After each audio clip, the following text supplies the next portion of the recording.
What's up, everybody? Ken Yance here with my good friend Landis. This is our very first episode we're doing of the Real Steel podcast. We're going to be talking Steeler football, maybe a few other little things we'll throw in there, but always Steeler football, and going to try to share our thoughts and our gripes and everything else. Oh yeah, with everybody. So Landis, how's it going, man? Man, it's going good. I just want to thank you for inviting me.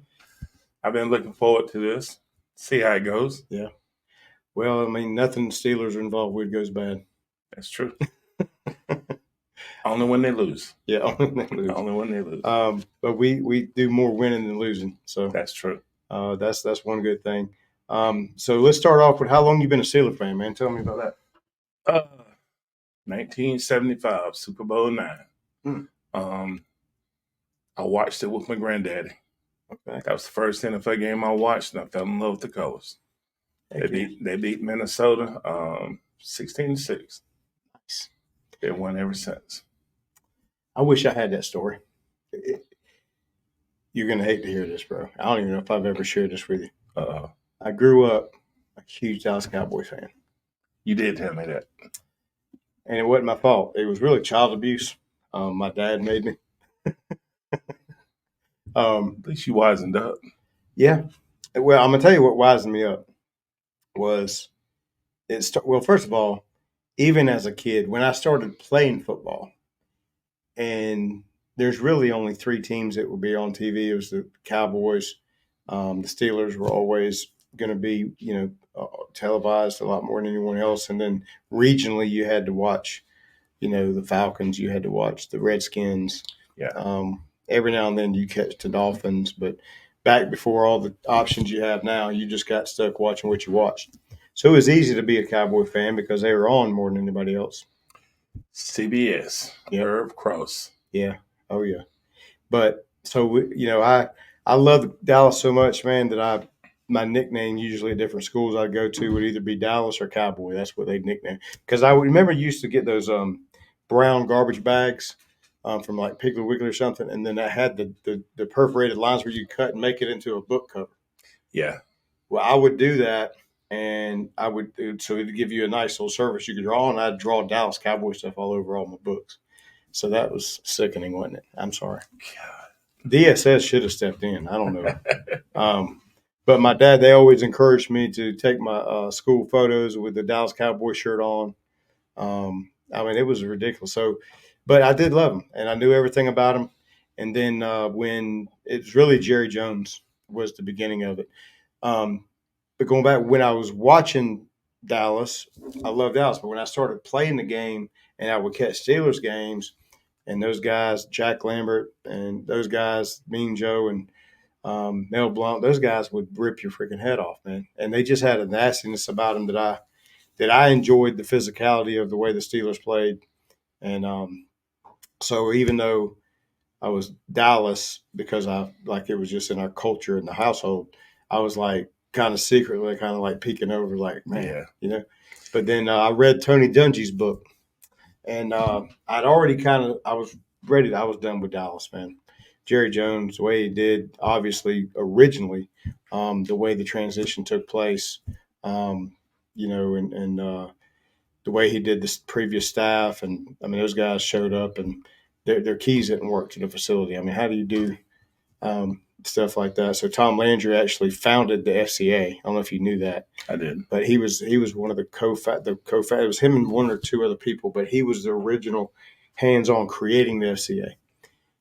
There wasn't a better guy in the league, and right. for him to be treated that way, but I overlooked it because it was okay. It's about what's on the field. Let's see how things go. And we got some Florida guys down there, which I was way back then. It was like Florida State, Miami, just because they played the styles that I like. I was more of a Florida State fan, but I played quarterback, and who else was throwing the ball besides Miami? So I was kind of like secretly I just liked the way they played. And then when they got who was the quarterback that was there that they came in behind? Jimmy Johnson came in. I knew he was going to kill it. And then Brownie Coast, you got Emmett. No, it was a little skinny quarterback. Dallas. Yeah, it was a little skinny quarterback that played for him at the U with Michael Irvin. Anyway, he brought him in. I can't remember his name now, and it looked like, man, they're going to put these Canes are going to come in and tear it up. And then they had Emmitt Smith. I was like, man, it's about to get real. And then this guy, however, Troy Aikman, I was like, man, why is this guy starting? How we know that.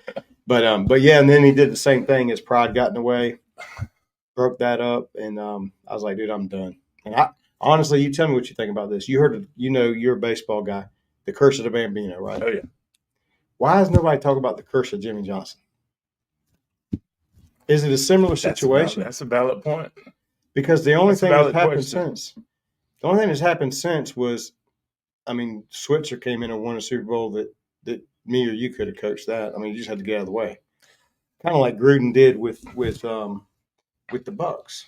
I have no love for the Dallas Cowboys, but and I think I told you this, I've always felt like in the 90s that if Jerry Jones had left Jimmy Johnson alone and Pittsburgh wouldn't have had so many players leave and stay in their roles, because very few Steelers had left Pittsburgh and went on to have a good career. Mm-hmm. And I think the 90s would have been dominated with several Pittsburgh-Dallas Super Bowls. Oh, for sure. So, especially after Super Bowl 30, which is probably the most heartbreaking game of my life. Yeah. So, well, they anyway. So when Jerry was doing his stuff, I was like, dude, I'm just gonna let it out the bag. I'm gonna go Steeler. Now, for a short period of time, I was a Buccaneers fan, not over the top, but you got to think.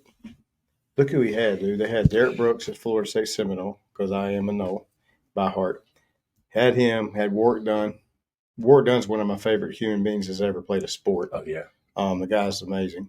And then, I think, like, it's real talk. It just is what it is. But the same reason Tiger Woods had so many, black people came into the sport of golf was because of Tiger Woods. Right. I'm looking at a guy that played safety. How many white safeties are good? We had John Lynch. And we had a running back. How many good running backs have ever been white? Mike Allstott. And then when you sprinkle in those other, the Seminoles, I was like, and Tony Dungy went there. That was the big thing. Dungy was the reason I really jumped all in with the Steelers, because I read his book. And in his book, he talked about being a rookie and coming in. He came in the year in between the two back-to-backs. So he came in with guys, and he's a defensive back, and he came in with the steel curtain was already in place. And he came in and just in that book, he talks about the culture, and they're having like Bible studies, during the week, and the stuff that I saw from behind the curtains of how why the culture is the way it is, and it's so family oriented. I was like, man, how can you not love, the Steelers? Now, I could be wrong, but wasn't Mike Tomlin on that staff? Yes. Yep. Coach T came in. And that's another thing. Like, there are so many connections. So whenever the Bucks it was really Gruden, it was a similar situation. I still pulled for Dallas that little bit that Barry Switzer was there, just because there were still so many players that I still liked. But I knew like I was going to break off. Like I'm just tied to these players now. It's definitely not the team. Right. The same thing happened with the Bucks when Tony Dungy left. And what sucked about Tony leaving was they got better every year. Like if you look at the like it was like they went from no playoffs because they were horrible when they were wearing those creamsicle things. Then Dungy came in. They changed the logo. I think the year before Warren Sapp got there, or in '98 they changed the logo, and that kind of I think that changed the culture a little bit by itself. It's like you don't have to wear these Mickey Mouse or McDonald's outfits. But then they went and this every year they went from like 7 wins, 9 wins, 10 wins first round, 10 or 11 wins second round, and then my man gets fired. It's like, how do you improve every year for 4 or 5 years and then get fired? And then it was just disheartening, man. And then Gruden, I still pulled for him because the guys were there. But then as soon as they won that Super Bowl and those guys started dispersing, plus they had Brad Johnson, another Florida State Seminole. Right. Then it's like, all right, I'm done. And I'd already was in with the Steelers, but it was just that group of players with the Bucks that I was tied to. But ever since then, it's like I could care less about anybody else, and it's just all Steelers, man. Well, just a small thing.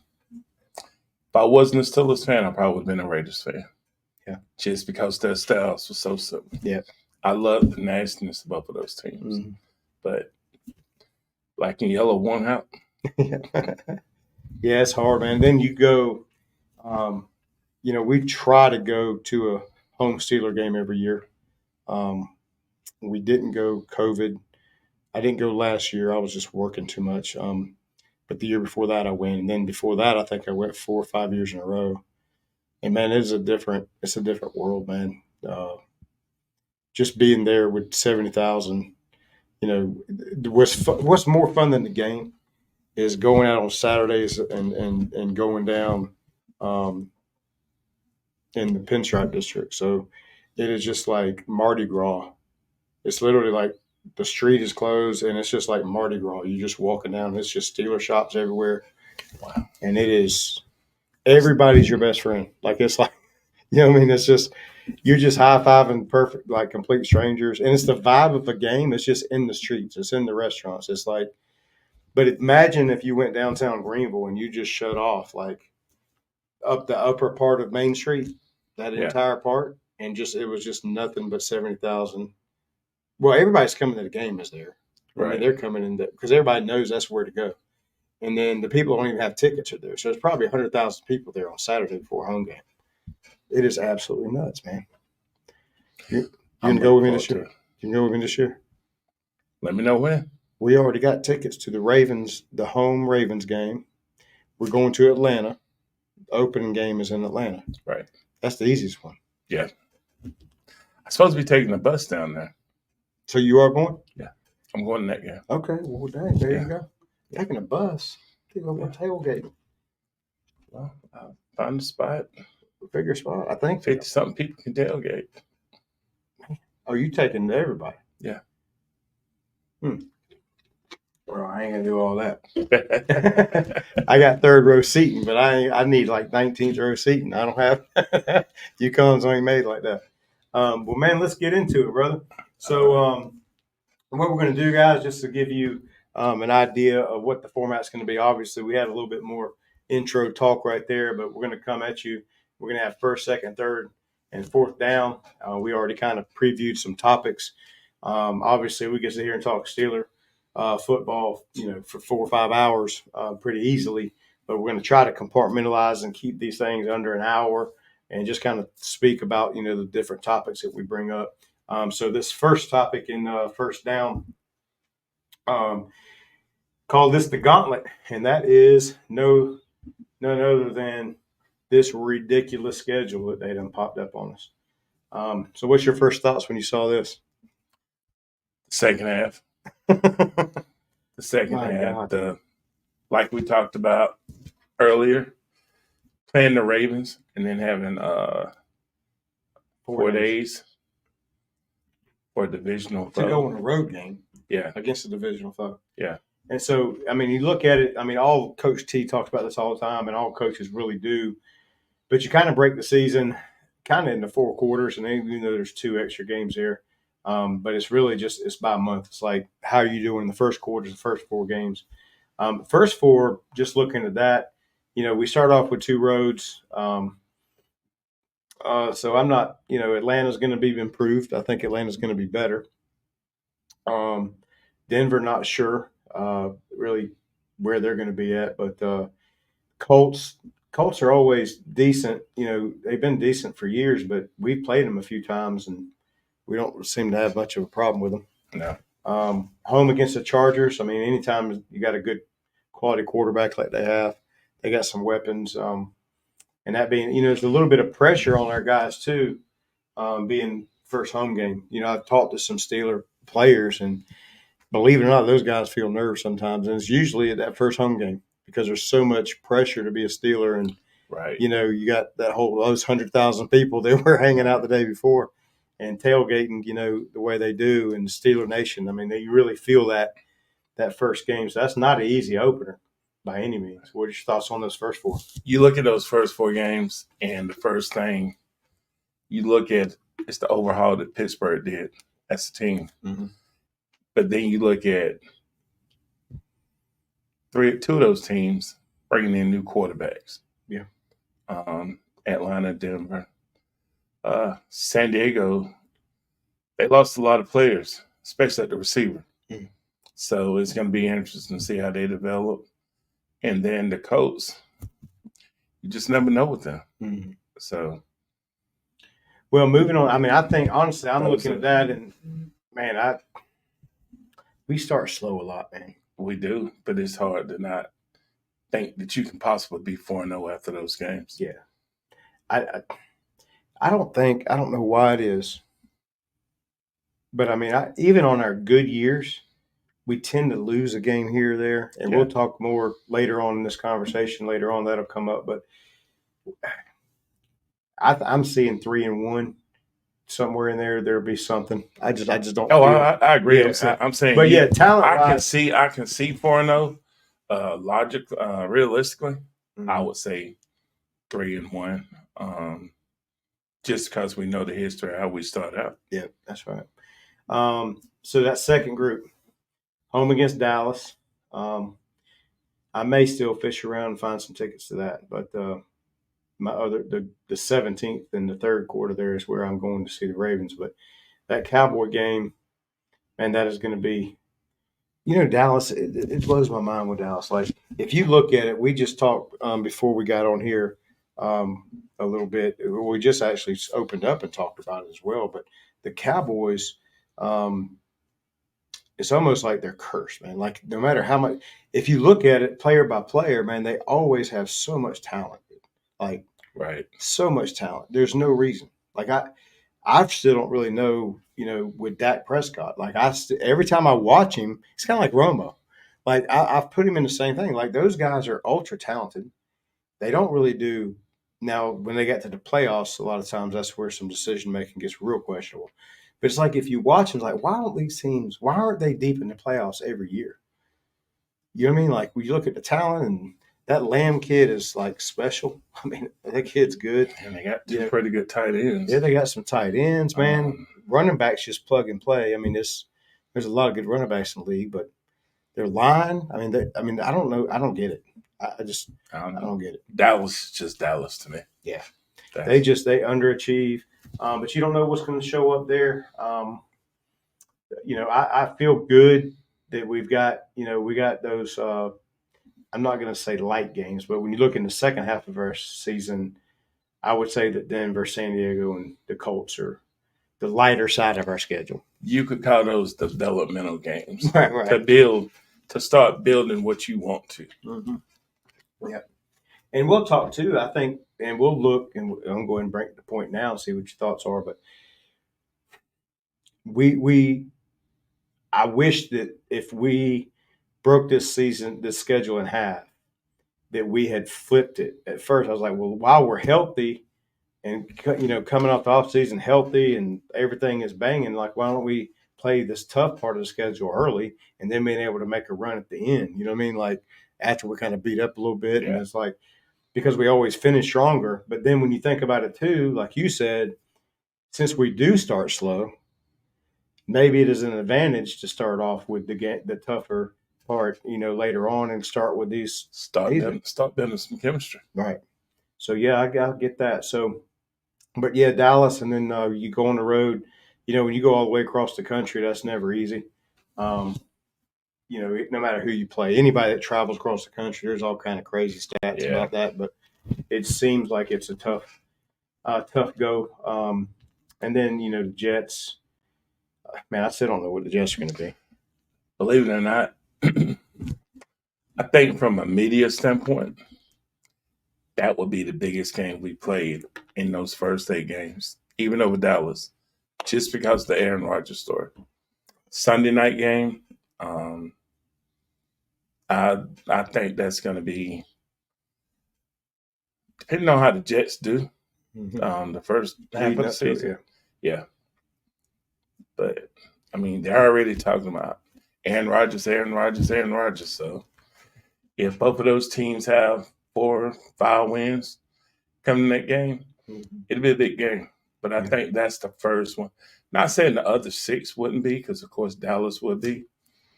But I think the Jets game would be more hyped than Dallas from a media standpoint. Yeah, from media. I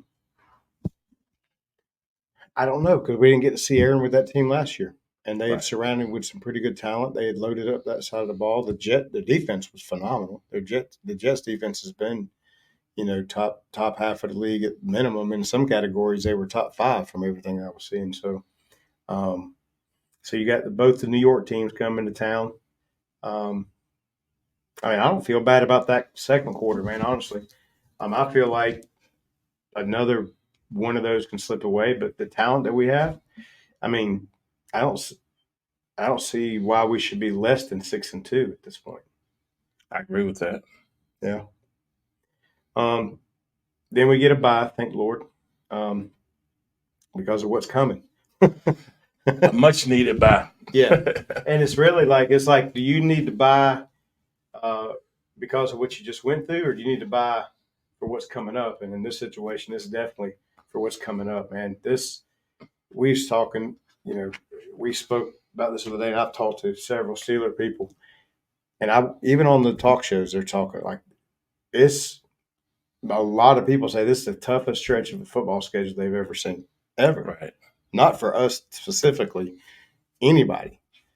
Because, you break this down, if you take Washington out of that, and that's an away game. It's like right down the road. It's not far from them, and Washington's just Washington. Washington's going to be what they are. But, man, you're looking at you're home against the Ravens. That is a freaking bloodbath every time you play. Then you got 4-day rest, bro. And what's crazy is they did that to us twice. They did to us twice. So we got 4 days to go on the road to another a rival. So that and hostile environment. Hostile environment. And Cleveland again, another one of them teams like the Bengals. Like they've been better lately.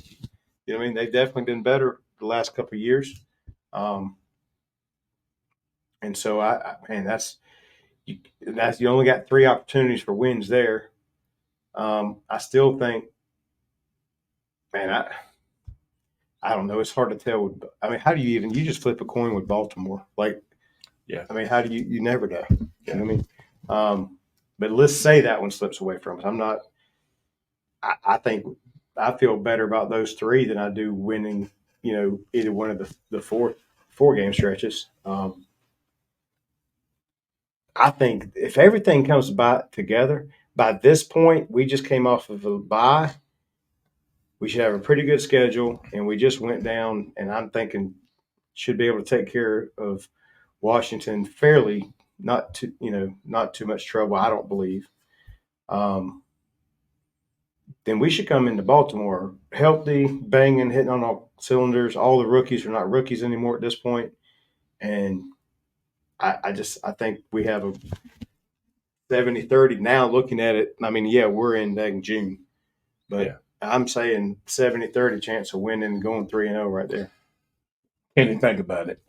The one thing under Mike Tomlin that has been consistent, not just that he's never had a losing season. Mm-hmm.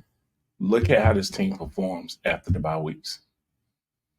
That's when everything starts to click and they make their late season runs, whether it's to keep a winning season or what. So, those are 3 very winnable games. But like you said, Baltimore's Baltimore. Mm-hmm. And I'm playing the averages, bro. Yeah, worst case, Pittsburgh has to come 2-1 out of those 3 games. And you think about it at this point, man. Now if we peel the win out of one of those 3, each one of those quarters there, what's that make us?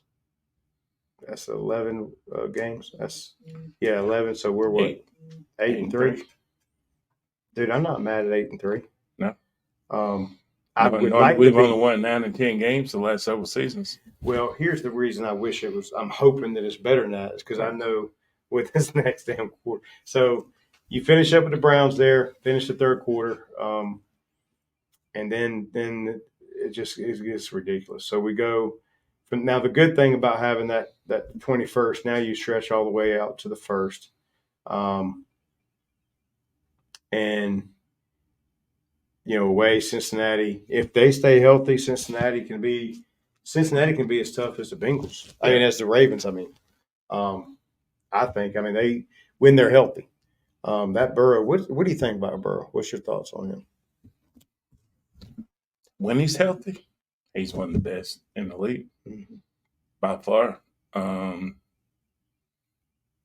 injuries are probably as bad as Pittsburgh's over the last few years.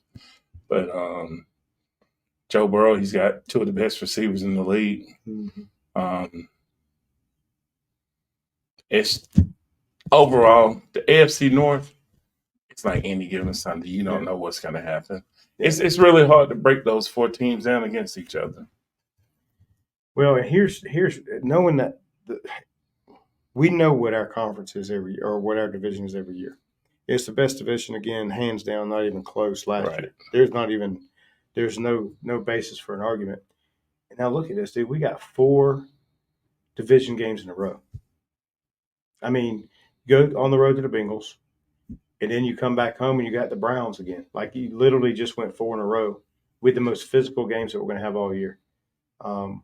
Teams that know us pretty well, and usually at this point you've got unlucky somewhere with some injuries. Last year, think about it, dude. I was thinking about this. We lost Minka. I mean, we got 3 key guys on defense. Now, Holcomb and the linebacker crew, we lost the whole linebacker crew. Yeah. But they weren't household names. We lost Minka, one of the top 2 or 3 safeties in the league. We lost Cam for a significant portion. Even though Cam is older, Cam is like Hampton was back. He's consistently good. He's there, bro. He ain't going nowhere. And just it's hard too. A lot of people don't watch the game and understand the game, what that guy brings, because they're not out there getting sacks and like they're just occupying space. That's valuable real estate, man. Football, yourself, the most valuable real estate is that 3 to 4 feet on each side of around where that ball snaps. Trenches. Man, that is that. And those guys, because they're getting doubled, because the things that's going on down there, it's hard for them to get involved in all the stats. But, man, that guy, there is a significant difference when he wasn't there. Same with when Casey Hampton was playing for us. Right. Man, Casey was just like a Vince Wilfork. Like, Vince, if you looked at Vince's stats, what's his stats? I mean, he get a sack a year. But he might not even get no tackles, right? But it's like that's like measuring Dion for how many interceptions he got. Bro, they never threw to him. Yeah. Yeah. You know what I mean? So we lost him for a significant, and then of course we had TJ there at the end. Was tough. So we lost all 3 of our key guys, and then on top of that, we lost all the depth, everything in line. I mean, we had practice squad guys starting at 2 linebacker positions. Yeah. I mean, that's tough, dude. But healthy again, we can't predict those things, but healthy, even healthy, 4 straight division games in that division that late in the season is tough, man. And then guess what we get? Look at the next 3. Philly. We just finished that part. And now we get Philly on the road. We get the Ravens on the road. And then we come home on a 4-day rest again. And now we got the champs, the freaking Kansas City Chiefs, bro. Like, there is some hatred going on. Yeah, somebody's saying. I mean, what if you come down like it has the last few years and you need out of those 3 final weeks of the season, you're hoping for help and you got to win out? Dude, we got the Ravens, the Chiefs, and the dang Bengals. I mean, we better do some damage early on, bro, and then we better stay healthy. Can I go on and make my prediction? For the whole season? Yeah. Up to the playoffs, or like you saying the whole? Okay, just the regular season. What have we got? 11-6. That'd be better than what we've been being. 11-6. And I feel like 6-2 the first half of the season, possibly 7-1. If we're 7-1 and we can't win 4 out of 8 games, shouldn't be a playoff team. And I really think as tough as that second half of the season, I'm not saying it's easy, the first half. But like I said, those are developmental games where your quarterbacks get the chemistry with the players. I love the fact that we're going to be a dominant running team. I'm going to use that term because I feel like that's what we're going to be. One of the biggest problems I've had with Pittsburgh over the last several years is there's too many 3 and outs. Yeah. 3 and outs. It's 3rd and 2. We're chucking about 30, 40 yards down the field. I think we're going to be a run control. The defense is going to stay rested. Hopefully, injuries. But I'm going 11-6. Let me step away from that part of the conversation for a second, and I'm going to tell you who I hope that we emulate at the collegiate level. And this is crazy that I'm able to say this. But if you think about it, this happened for a decade or longer. You had a team in the Alabama Crimson Tide that just steamrolled you running the ball. They had multiple backs coming in. I remember when Najee Harris, who I named my dog after, love Najee. I remember when he came in as a freshman, I was like, my God, they got what? Like, is this even fair, bro? Like that running back that Georgia has, that broadhead kid, and I was like, he's a freshman, dude. He's a grown man. We had one at Florida State for a while. Unfortunately, he played behind the worst line we ever had. That's Cam Akers. If Cam Akers had been in Georgia, he'd have been a Heisman candidate. I mean, he was phenomenal. But my thing is, going back to the style of play. They were running, and they might not have a great receiving staff. They had one. That just all they needed was one, because 9 guys are in the freaking box trying to stop the dang thing. And just if the other guys are warm bodies and just occupy any kind of a defense over there, then they can't help enough on Pickens. And I feel like if we can establish that running game behind a rebuilt line, and we got Arthur Smith, who is key, because it doesn't matter if you put the pieces out there. If the play calling is deviating away from what your identity is, then it doesn't matter. Right. But now we've built a roster with Omar Khan, who I think has done, like, if they have a GM of the year, I don't know if that's the thing, but he should definitely get it probably for the last 2 years, the way he's been putting this thing together. Right. But from what the components that he's brought in and the roster that we're building, and then when you match that with Arthur Smith and his style, then, everybody's saying this stuff, and we'll talk about quarterbacks in a little bit, but I don't think we have to have lights out, across the board. They're saying we don't have a lot of depth at receiver. No, probably our second best receiver is the rookie. Roman Wilson is extremely talented, and they're saying everything coming out is that he's closing that gap really quickly, which I think it's easier, again, further away from that valuable real estate in the middle. Receivers, man, it's an easier transition when you step up than it is down inside. I mean, it does take a little bit more time for those guys to develop. So, but as long as we got that one guy, It's going to be hard to load the box, man. When you got to put two guys over on him, and inevitably, if we play it out and we're as consistent and we're banging the ball and doing what we're supposed to do, then they'll start leaking that safety over, and Pickens can take the top off of it. Because look, Alabama does it all the time. Yeah. Well, you talked about Arthur Smith, but I personally think our third best receiver this year is going to be our tight end. Oh, Freiermuth. Oh, I sure. think he's going to have Yeah. as close to all pro years he can get. Mm-hmm. So I don't mind grinded out football. Dude, that's the reason we both became fans of. Like, that's what it was. Yeah. I mean, that's still a football. Yeah. Control the clock and play great defense. Mm-hmm. Well, we're gonna obviously gonna be talking about the schedule all year because we're gonna keep coming back and weekly and talk about the game. So now moving on to second down. Hold on, one quick question. Yeah, what's your prediction?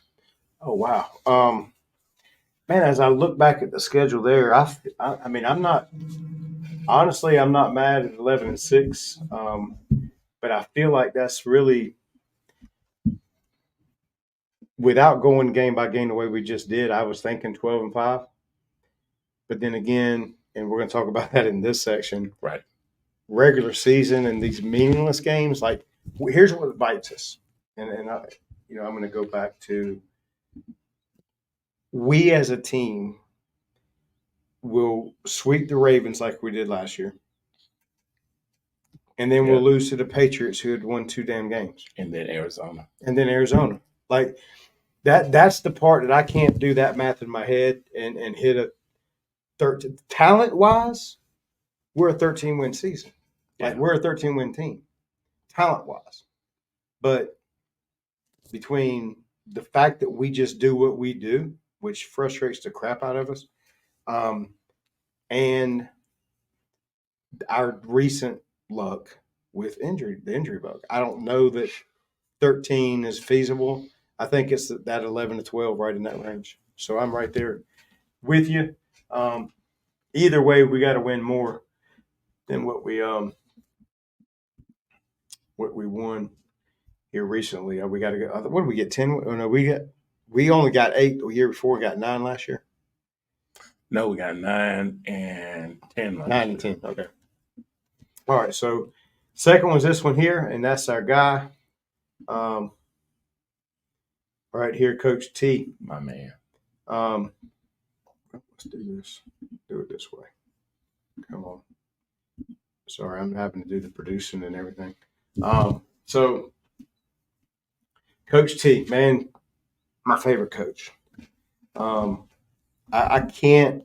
We've talked about this before. Being in these Steeler groups is cool, but man, it's like no matter what we're doing, it's like somebody's coming after Coach T. And I was like, I get so mad, and I'm not trying to be like a keyboard warrior. So I'm like, I'm just going to like leave the group or unfollow it for a while because I just can't. Even when we win, dude, it's like the venom and stuff that this guy catches is just amazing. It's just amazing. Yeah. So what are your thoughts on Coach T? I stay away from those groups. Yeah. I flat out, I have my opinion. I have friends that just, man, Mike Tomlin's got to go. Mike Tomlin's got to go. And I call those the entitled fans. Mm-hmm. This new age of fans that wants to win. Not comparing Pittsburgh to college football, but you go back to your guy, Bobby Bowden. Mm-hmm. He built a program. Yep. Dabo Swinney, he built a program. Mm-hmm. Nick Saban, they built programs.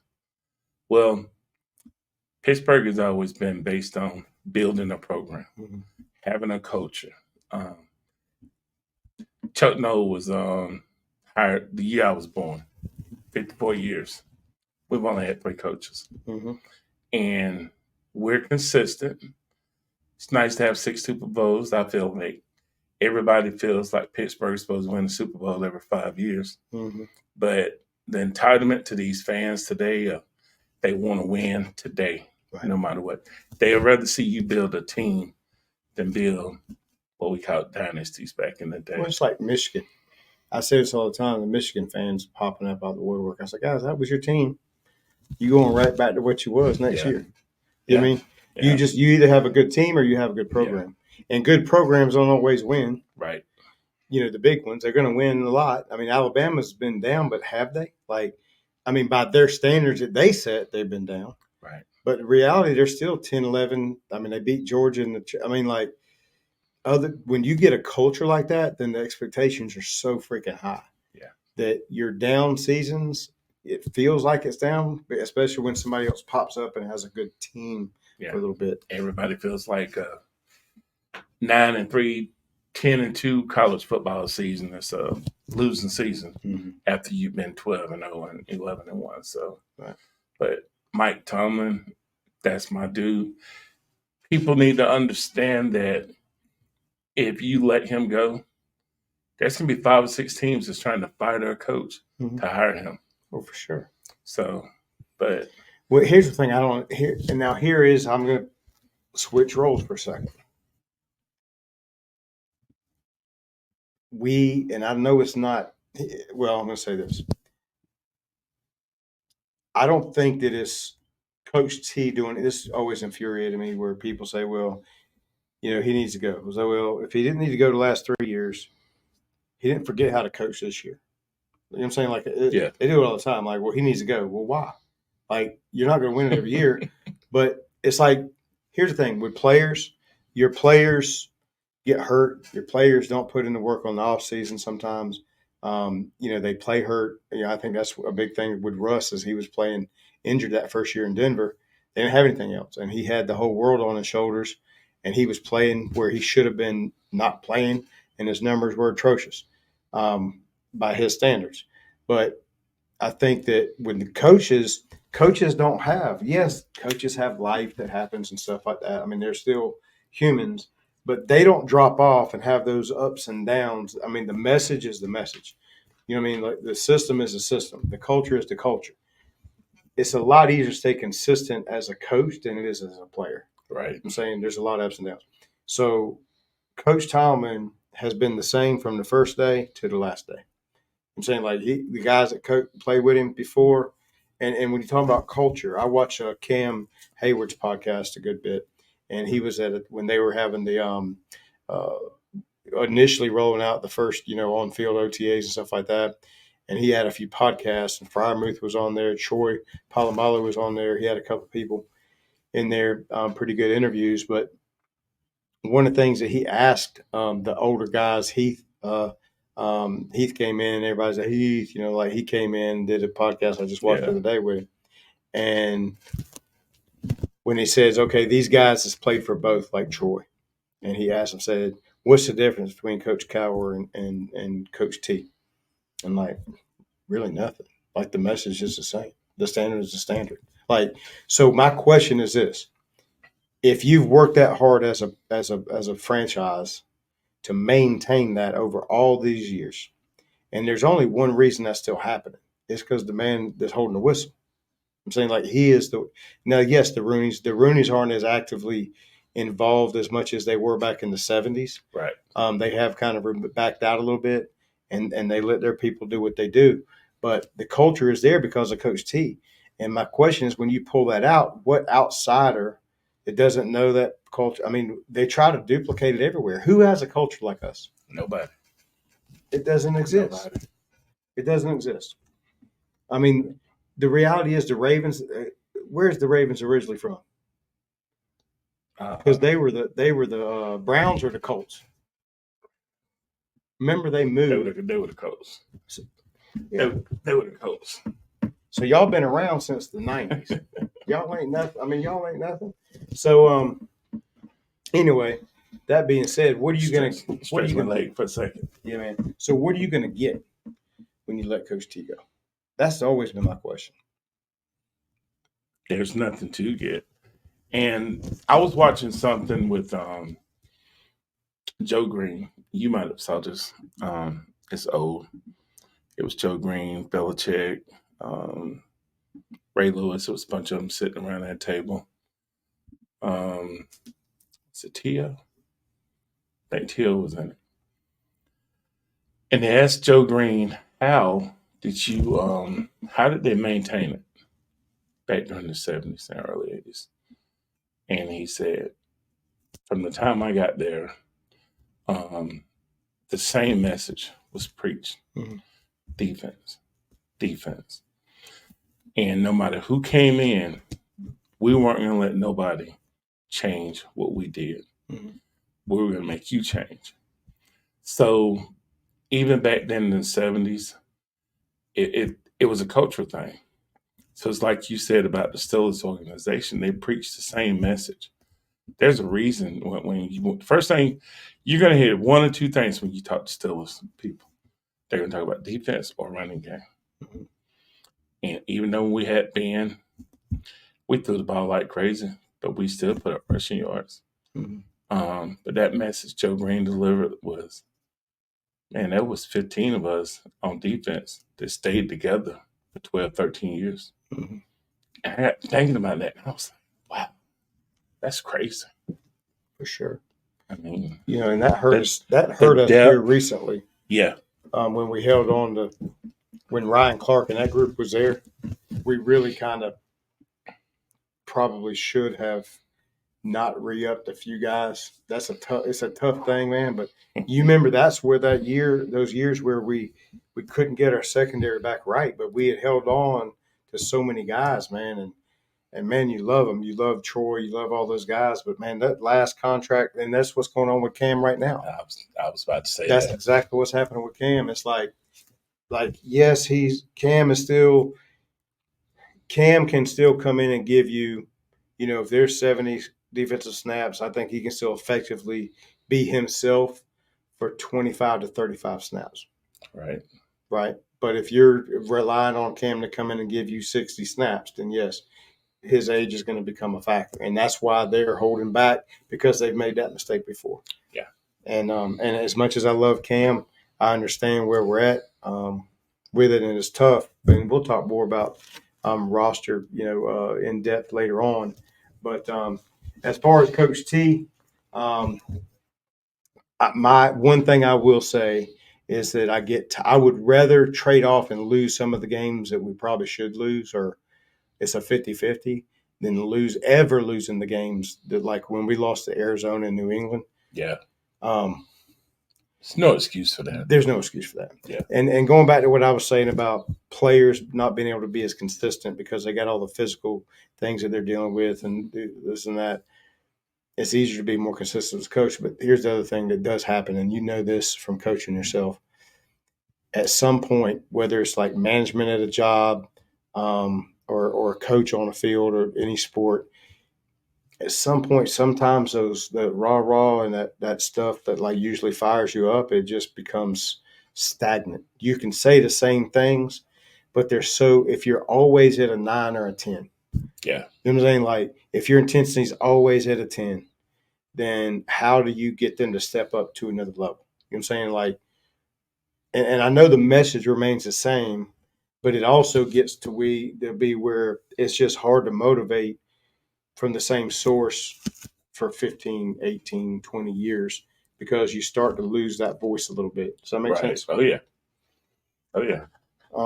The only one that I feel like we should have won was when we had AB, Le'Veon, and Ben was all healthy, because they had 1 year where all three of those guys were there and they were popping. And, man, we had the best receiver in the league. We had the best running back in the league. Defense was pretty good. I'm not saying we were elite, but we were top 8, something like that. We should have done more with that group. When we had that core together, we should have done a little bit more. And I think that's when the ruffling amongst the nation begun. Right. Because of that. And deservedly so. But you know what, to give Coach T credit for this, though. When AB went to the Raiders, we found out AB was crazy as a bat. When he went to the New England, who was supposed to have as good a culture as us. You had everything was in place down there. You had the GOAT coach or whatever you want to say. They couldn't control that joker. And he was like, completely acted out. Here's what I'll give Coach T credit for. You never knew he was back crazy when he was. How do you keep somebody that's that out of control, under control for that long? And the same thing with Le'Veon. Le'Veon kind of started getting squirrely on us at the end when he's like, "Well, I'm the top receiver, and I'm a top 2 receiver. I think I should get paid double. I should get paid," like he was saying some stupid stuff. And but the fact that he was able to control all his personalities, you know what I mean? Like, I mean, we couldn't control Deontay last year, and Deontay's where now? Not on the team, right? So that's probably right where it needs to be. They had a guy similar to him that was a better player, but a similar, with Steve Smith down there. So he'll probably be. He was undersized, quick guy, real mouthy, and so that's probably he can be the new Steve Smith for them. But anyway, I think Coach T, there's guys in the league right now. There's everybody that ends up coming to us as a free agent, like, man, I've always wanted to play here. And it's not just the Steeler Nation thing. It's Coach T. They want to play for Coach T. Look at Patrick Queen. Yeah, ecstatic about being in Pittsburgh. Yep. So that's awesome, man. So that is where we're at on.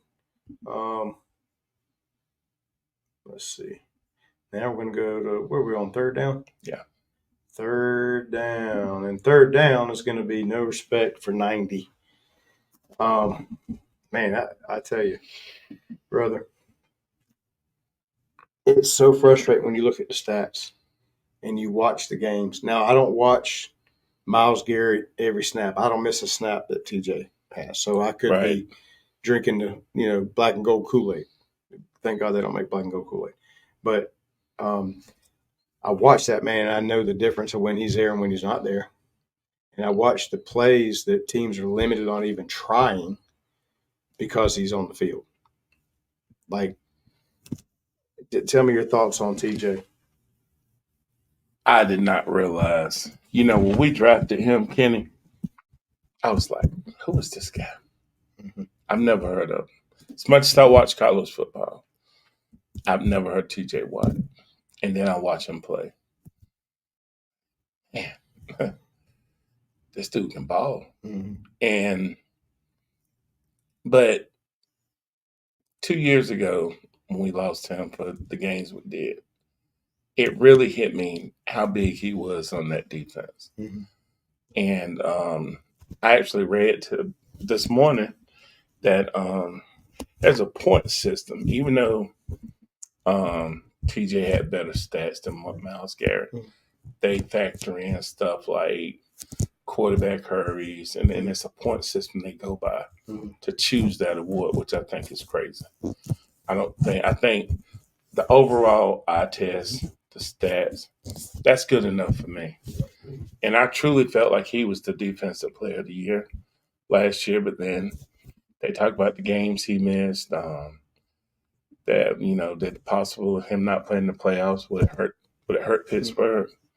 So I understand all of that, but that don't mean I agree with it.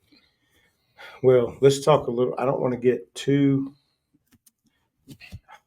Man, I don't want to get if I was doing a podcast just that I would love to do, I would just like to have a whiteboard up here and just talk X and O's of football. Yeah. More than anything. Oh yeah.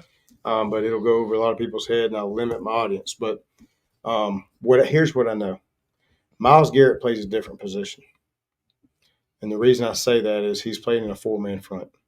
His job is primarily every play, hold the edge, get to the quarterback. TJ plays in an odd front. He's a 3. He's not a defensive end. He's a linebacker. He has inside responsibilities on a lot of plays. Somebody's scraping, a safety's coming down, the linebacker's filling to the outside. He has to drop into coverage, right? Yes. He plays he's got a different list of assignments from play to play. And I think because of where he lines up and because he is so successful at the times that he does pin his ears back and go. Right. It's like LT's the same thing. LT was a linebacker, right? Yeah. Imagine if you just said, LT, your only job is you get on this end, you hold the edge, and you kill the quarterback. he'd had 25, 30% more sacks because and people don't think that deep into the game. I didn't think of it like that, but you're right. They're playing different position. The other thing is this. I say this about Le'Veon Bell, and it's hard to explain to this. You will get this. But when we had Ben, and Ben was getting beat up all the time because Ben had a tendency to hold the ball too long, right? Right. But that being said, so they said, okay, well, we're going to help Ben, and we're going to recruit and build the line that benefits Ben. And here's the thing. You've coached offensive line. You understand offensive line. You played offense. So here's what you understand that most people won't. Just like you have tight ends that say, well, he's a receiving tight end or he's a blocking tight end. Okay. The difference to an average person, blocking's blocking, right? It's not. No. One, you're standing up and you're mirroring, you're punching and you're mirroring. The other one, you're coming off the ball and moving people. We built an offensive line with Villanueva and all those guys, the Castro. Right. And those guys were great at catching. They were great at stand up and let's dance, right? Give ground, but just don't let them get around you. So that was their skill set. When we tried to come off the ball and run at people, dude, it was horrible. It was horrible. The reason Le'Veon Bell, and this will get to my point, the reason Le'Veon Bell was so successful with us and was not going to be successful anywhere else is because he liked to run that draw style where you just get the ball and you pick a hole, right? You can't do that if you guys are coming off and knocking people because now with the angle blocks, everything else, they're only holding in there for about a quarter to a half a second. So you got to get your butt up in there. Yeah. That wasn't his game. So that line was built perfectly for Le'Veon Bell to do all of his stuff, right? Because they could occupy people, then you just find the hole. He was a superstar. He's an all-pro when he was playing behind that style. Great numbers. But then when Le'Veon left, tried to go play behind a typical offensive line that's built to come off and move people, what happened? Yeah. So there's a lot of stuff that's kind of behind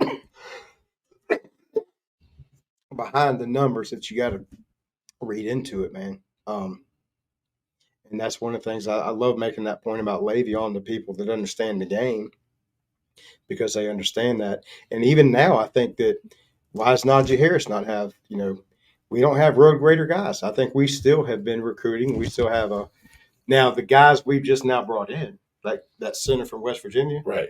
And our new left tackle we got, and even the kid from Georgia that we brought in last year. Now those are road graders, man. Yeah. They're ready to get after you. Well, and I don't know if you noticed, but I think the way Jaylen Warren hits the holes, you saw as late in the season, you saw Najee start attacking the offensive line instead of looking for where he wanted to go. Yep. Because I was like, man, it kind of reminds me of Le'Veon. Just hit the hole. I've always been that type of, even when I coached, man, you see the hole, you go to it. Yeah. And when you run that slow style of running, looking for the hole, and you play an aggressive team like the Ravens, you're going to have more lost yardage. Well, it doesn't fit him. He didn't have the restart. Yeah. That Le'Veon had. Le'Veon had that restart. Put down and go. Yeah. Najee, are you 230, 235, bro?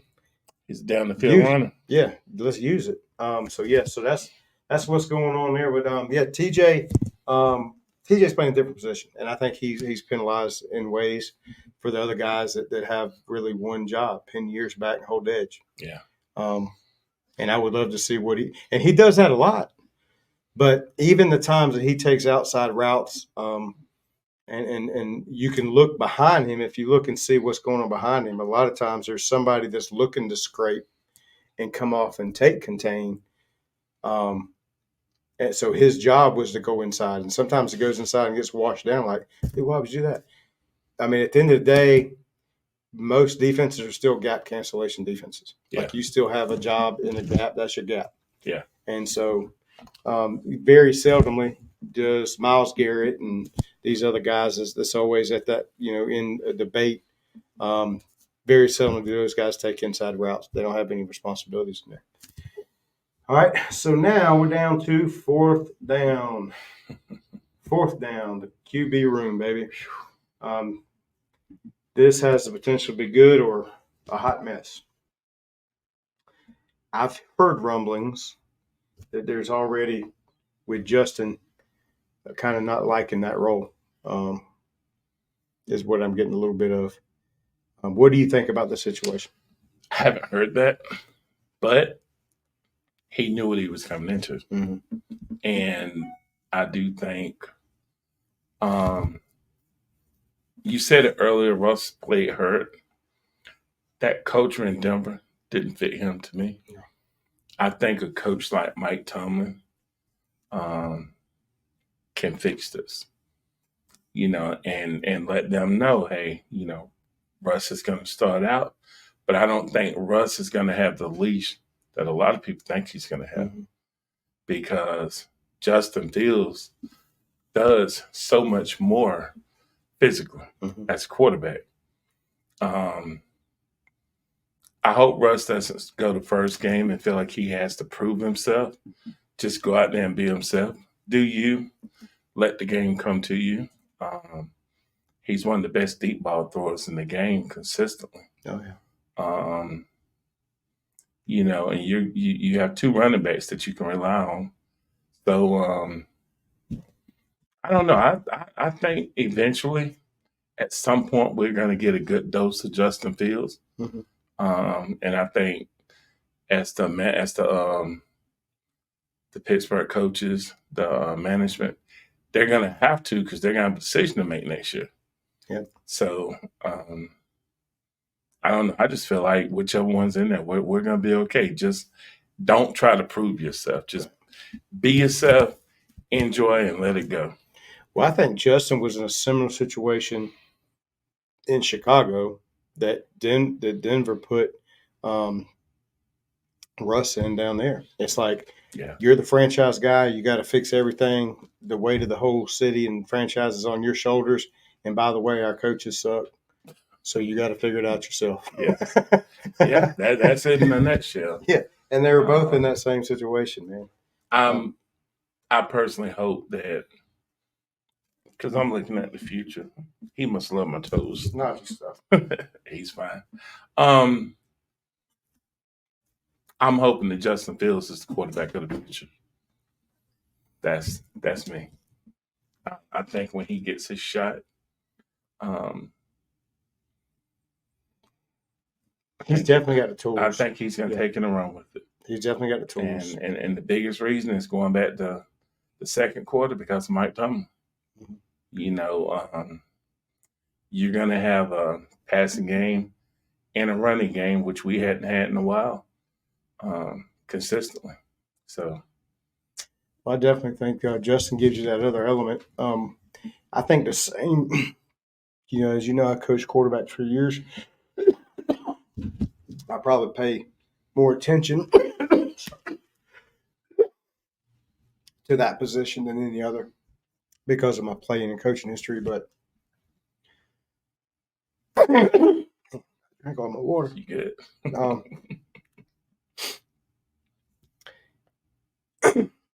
I know whenever I coached, we'd have quarterbacks had multiple different skill sets, and we wasn't in a position like college where you can go recruit what you want, or NFL where you can draft what you want. We just had to take what we had, and who was in school at that time and their skill set. But what I found with my running quarterbacks that like to run, it was so hard to get. Here's what I loved about Mickey Andrews when he coached defense for us at Florida State.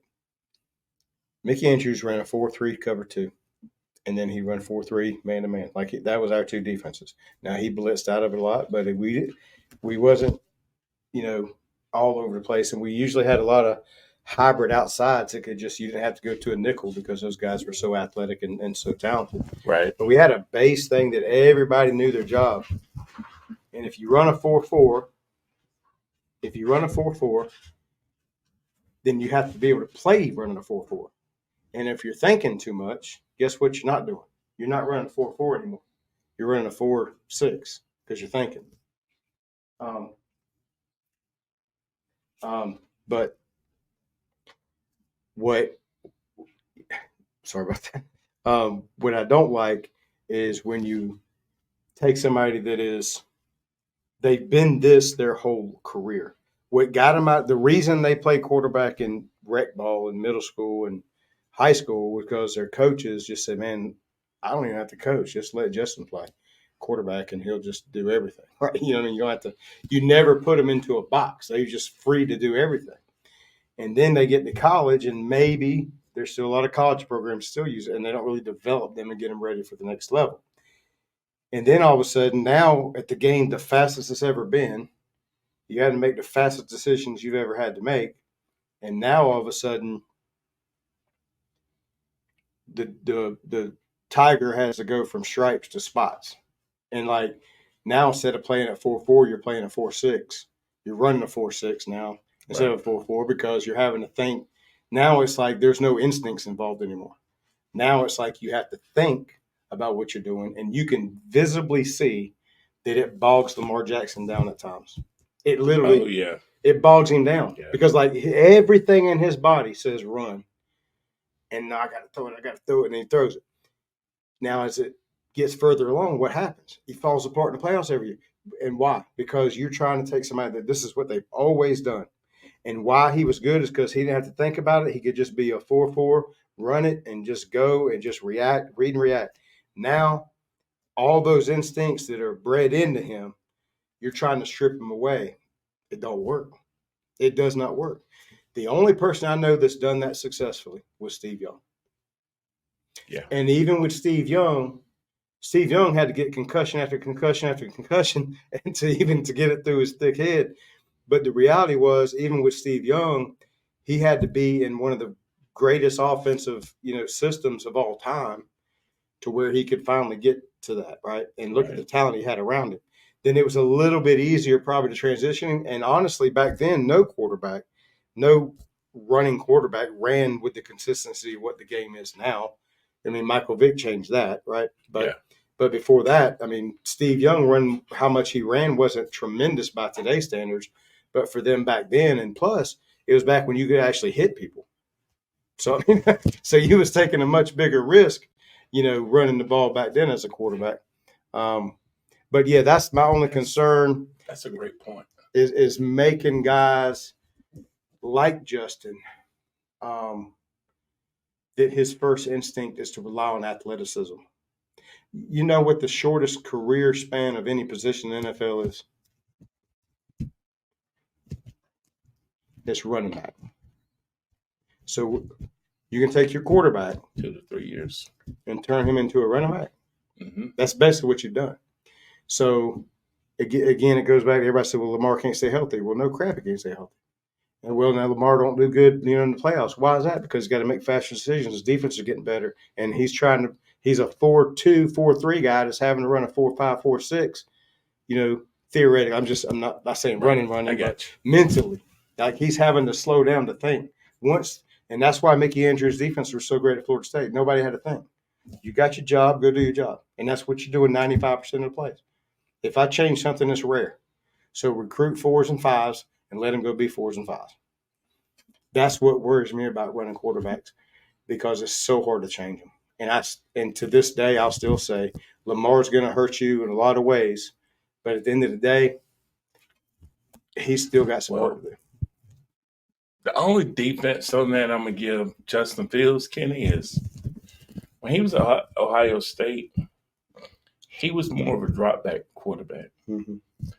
And then when he went to Chicago, he had no offensive line. Yeah. So I think a lot of his runs wasn't design runs. He just had to run and get what he could. Yeah. And if that's the case, then that'd be great. And I'm hoping that with this revamped line we have, the receivers, and I'm still hoping we can add a receiver. But I think with Mike Tomlin's coaching, I think you're going to see a similar when Justin Fields gets his shot. I think you're going to see a kid that's going to be, I'm going to throw the ball first. I'm going to go through my progressions. Mm-hmm. But if I see this lane where I can get 5 or 6 yards, I'm going to take off and run and slide. Right. I think he'll protect himself. I think he'll be a smarter runner. Yeah. I guess that's the best way to put it. He'll be a smarter runner. But I think under Tomlin, he's going to learn to depend on his arm. I got a phrase for that. What's that? When I had a kid that could run real good. That's why I love Russell Wilson. I'm not saying this because Russ came to us. Russ was my favorite quarterback for 5 or 6 years, just being somebody that observed quarterbacks.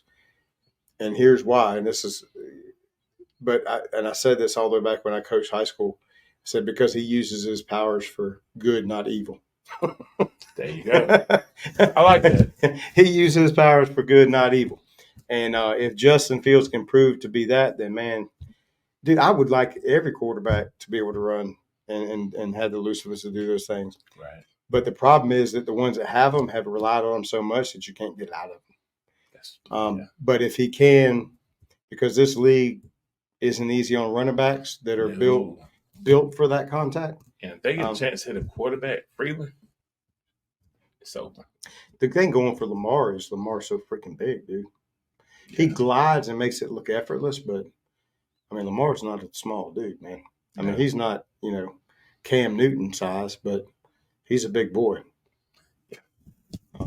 Well, man, that's been a pretty good first podcast. We said we were going to go an hour. We're a little bit over, but we had a little bit more, kickoff time there in the beginning. But, man, I enjoyed it.